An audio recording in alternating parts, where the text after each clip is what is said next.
Hello friends, welcome to daily weather update চ্যানেলে আপনাদের সকলকে স্বাগত। এই মুহূর্তে নিয়ে চলে এসেছে এখনকার লেটেস্ট ওয়েদার আপডেট নিয়ে। এবং আজ সকাল থেকেই কিন্তু দেখা যাচ্ছে একেবারে মেঘলা আকাশ রয়েছে সকাল থেকেই, এবং এখনও অবধি প্রায় ম্যাক্সিমাম জায়গাতেই মেঘলা আকাশ রয়েছে। সো বৃষ্টির এই মুহূর্তে কি সম্ভাবনা উঠে আসছে সমস্ত ওয়েদার আপডেট ফ্রেন্ডস আপনাদের কিন্তু জানাবো। সো প্রথমে আমরা চলে যাই একটু টেম্পারেচারের দিকে, কেমন কি টেম্পারেচার আছে আমরা একটু দেখে নিই। সো এখানে দেখতে পাচ্ছেন উপকূলবর্তী জেলাগুলোর ক্ষেত্রে 29 থেকে 30 ডিগ্রির আশেপাশে ঘোরাফেরা করছে। কলকাতা আশপাশের জেলা 27 ডিগ্রির আশপাশে রয়েছে। এখানে যদি পশ্চিমের দিকে একটু দেখি, সেখানে 25 ডিগ্রির আশপাশে আমরা কিন্তু দেখতে পাচ্ছি। 25 থেকে 27 ডিগ্রির আশেপাশে দুর্গাপুর 27 ডিগ্রি দেখাচ্ছে। এখানে যদি দেখি মালদার দিকে কেমন কি তাপমাত্রা 22 ডিগ্রির আশেপাশে রয়েছে। শিলিগুড়ির দিকে 24 ডিগ্রি, এবং এখানে কোচবিহারের দিকে 20 ডিগ্রির আশেপাশে কিন্তু তাপমাত্রা রয়েছে। আপাতত তাপমাত্রা আজকে একটু যে কম তাপমাত্রা বেড়েছে, যেহেতু আজ মেঘলা আকাশ রয়েছে তাই জন্য তাপমাত্রাটা অত ঊর্ধ্বমুখী হতে পারেনি। অ্যান্ড এবার আমরা চলে যাব উইন্ড গাস্ট মোডে এবং দেখে নেব কেমন কি মেঘলা যে মেঘের পরিস্থিতি এবং যে কীরকম হাওয়ার পরিস্থিতি। সো দেখতে পাচ্ছেন প্রচুর পরিমাণে কিন্তু জলীয় বাষ্প প্রবেশ করছে বঙ্গোপসাগর থেকে, এবং আমরা সেটাই কিন্তু দেখতে পাচ্ছি। এবং 27 তারিখ অবধি আমরা আপডেটটা দেখে নিচ্ছি। সো আপাতত জলীয় বাষ্পের পরিমাণ আপাতত কিন্তু দেখা যাচ্ছে। কোনো নিম্নচাপ আছে নাকি বঙ্গোপসাগরে আমরা সেটা একটু দেখে নিই। সো আপাতত এখনও অবধি কোনো নিম্নচাপ নেই এই মুহূর্তে, তবে স্থানীয় বর্জ্যগর্ভ মেঘ কিন্তু যে হতে পারে সেটা অবশ্যই সম্ভাবনা রয়েছে, আর বৃষ্টির সম্ভাবনা আপনাদের এক্ষুনি আমি জানাচ্ছি। সো আমরা চলে এসেছি একেবারে আমাদের রেন থান্ডার মোডে এবং দেখে নেব বৃষ্টির কী পূর্বাভাস। সো আমি প্লে করে দিয়েছি। সো দেখতে পাচ্ছেন বাংলাদেশের দিকে এবং কলকাতা সহ আশপাশের জেলায় কিন্তু ভালো রকম বৃষ্টির সম্ভাবনা। আজকে কিন্তু ভালো রকম বৃষ্টি হবে। এখানে সিলেটের দিকে দেখতে পাচ্ছেন, সিলেটের দিকে ভালো বৃষ্টিপাত, প্রবল বৃষ্টিপাত একটা হবে, ভারী বৃষ্টি। এবং কলকাতা সহ দক্ষিণবঙ্গেও কিন্তু বৃষ্টিপাত চলবে, আজও চলবে, আগামীকালও কিন্তু চলবে। অর্থাৎ যে বৃষ্টির যে দাপট সেটা আপাতত কিন্তু বজায় থাকবে, এটুকু বলাই চলে। ট্র্যাক এগোচ্ছে। সো 24 তারিখ আমরা চলে এসেছি। 24 তারিখও হালকা বৃষ্টি দেখা যাচ্ছে এখানে, যে এখানে ওড়িশা উপকূলেও কিন্তু বৃষ্টিপাত চলবে, ওড়িশাতেও ভালোই বৃষ্টিপাত চলবে।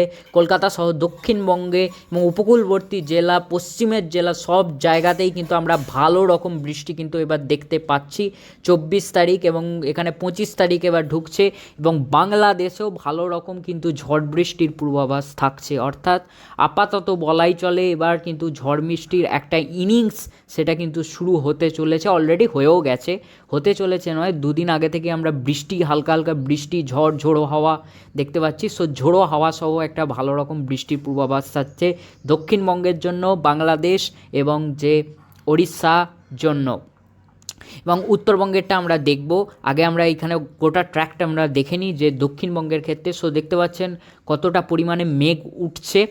এখানে 27 তারিখ অবধি দেখতে পাচ্ছেন এখানে ভালো উঠছে, এইদিকে ভালো মেঘ, কত এই দেখুন মেঘটা এদিকে সরে সরে আসছে।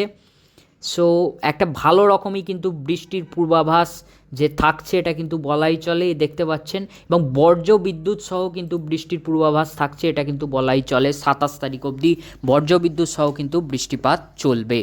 এবার আমরা কিন্তু যে চলে যাব একেবারে যে রেন অ্যাকুমুলেশন মোডে, সেখানে আমরা গিয়ে দেখে নেবো যে নেক্সট 3 দিনে কীরকম। সো দেখতে পাচ্ছেন ভালোই বৃষ্টি দেখাচ্ছে, এবং এখানে উত্তরবঙ্গেও কিন্তু ভালো বৃষ্টিপাত কিন্তু দেখাচ্ছে। শুধু দক্ষিণবঙ্গ নয়, উত্তরবঙ্গেও কিন্তু বৃষ্টিপাত হবে। আমরা একটু রেন থান্ডার মোডে আরেকবার ফিরে যাই এবং উত্তরবঙ্গের যে চিত্রটা একবার দেখে নিই। সো উত্তরবঙ্গেও কিন্তু ভালো রকম বৃষ্টিপাত হবে, বজ্রবিদ্যুৎ সহ কিন্তু বৃষ্টিপাতের সম্ভাবনা থাকছে উত্তরবঙ্গে। মালদা সহ দিনাজপুর এবং এখানে শিলিগুড়ি, দার্জিলিংয়ের দিকেও কিন্তু বৃষ্টিপাতের সম্ভাবনা থাকছে। আবার আমরা রেন অ্যাকুমুলেশন মোডে ফিরে যাই, নেক্সট 5 দিনেরটা আমরা দেখি। সো দেখতে পাচ্ছি ভালো বৃষ্টি কিন্তু দেখা যাচ্ছে উত্তর থেকে দক্ষিণ, বাংলাদেশ, এখানে উড়িষ্যা, সব জায়গাতেই কিন্তু একটা বৃষ্টির যে আবহাওয়া সেটা কিন্তু তৈরি হচ্ছে। থান্ডারস্টর্মে আমরা চলে আসি যে কীরকম কী বর্জ্য বিদ্যুৎ হবে। সো দেখতে পাচ্ছি বর্জ্য বিদ্যুৎ কিন্তু বাংলাদেশের দিকে ভালোই থাকবে আপাতত, এবং এখানে দক্ষিণবঙ্গের দিকে হালকা বর্জ্য বিদ্যুৎ থাকবে। এবং 24 তারিখ দেখতে পাচ্ছি, 25 তারিখ বজ্রবিদ্যুৎ আপাতত হালকা থাকবে এমনটাই দেখা যাচ্ছে। তবে এই 26 তারিখ নাগাদ কিন্তু ওড়িশার দিকে বজ্রবিদ্যুতের হারটা কিন্তু বেড়ে যাবে 26 তারিখ নাগাদ, এবং 27 তারিখ নাগাদ কিন্তু দক্ষিণবঙ্গেও বজ্রবিদ্যুতের হারটা বাড়বে। দক্ষিণবঙ্গেও বজ্রবিদ্যুতের হার 27 তারিখ নাগাদ কিন্তু বাড়বে। সো ফ্রেন্ডস, আমরা বর্জ্যবিদ্যুতের এটা দেখে নিয়েছি। এবার আমরা চলে যাব একেবারে আমাদের শেষ যে আপডেটের দিকে, সেটা হলো স্যাটেলাইট মোড, এবং এই মুহূর্তে কি চিত্র উঠে আসছে আমরা কিন্তু জেনে নেব। সো দেখতে পাচ্ছেন পুরো মেঘলা আকাশ হয়ে রয়েছে, এবং আজকে অবশ্যই বৃষ্টির সম্ভাবনা কিন্তু থাকছে, এবং যত বিকেল গড়াবে সন্ধ্যের দিকে এগোবে তত কিন্তু বৃষ্টির সম্ভাবনা বাড়বে, এবং পুরো মেঘলা আকাশ। আজকে আপাতত রৌদ্রোজ্জ্বল আকাশের কোনো সম্ভাবনা নেই। সো এখানে ভিজিবল মোডেও আপনাদের দেখিয়ে দিচ্ছি এবং ইনফ্রা মোডেও আপনাদের দেখিয়ে দিচ্ছি। সো এখানে দেখতে পাচ্ছেন আমি এটা একটু প্লে করে দিয়েছি। সো ফ্রেন্ডস, এই ছিল আপডেট। যেটুকু আপডেট ছিল আমি ফ্রেন্ডস আপনাদের জানিয়ে দিলাম। যা আপডেট ছিল আপনাদের কিন্তু খুব ভালোভাবে দেখিয়ে দিলাম। সো আশা করছি ফ্রেন্ডস আপনাদের ভিডিওটা ভালো লেগে থাকবে। ভিডিওটা ভালো লেগে থাকলে অবশ্যই লাইক করতে ভুলবেন না, সাবস্ক্রাইব করতে ভুলবেন না, যে ডেলি ওয়েদার আপডেট চ্যানেলকে এরকম লেটেস্ট ওয়েদার আপডেট পাওয়ার জন্য। দেখা হচ্ছে পরবর্তী ভিডিওতে আবার নতুন টপিকের সাথে। এখনের মতো আসছি।